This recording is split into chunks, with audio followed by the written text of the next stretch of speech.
ছিল প্রশিক্ষণ বিমান, যার ভেতরে সাধারণত শুধু 1 থেকে 2 জন পাইলট থাকে। এটি খোলা মাঠে বা খেতে খামারে বিধ্বস্ত হলে সর্বোচ্চ 2 থেকে 4 জন হতাহত হতো।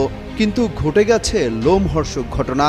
স্কুল মাত্রই শেষ হয়েছিল, কিন্তু তখনও সবাই বের হয়নি। অনেকে আবার কোচিংয়ের ক্লাস শুরু করেছিল। ঠিক এই সময় ওই ক্লাসরুমের উপর আছড়ে পড়ে বিমানটি।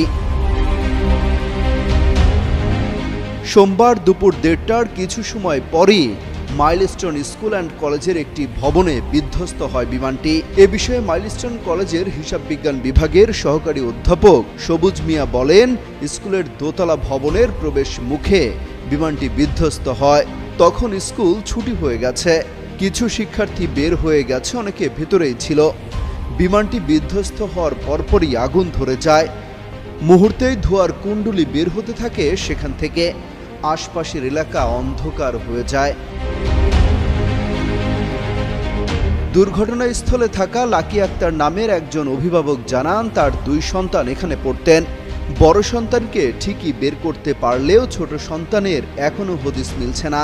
তার সঙ্গে কোনো যোগাযোগও করতে পারছেন না তিনি।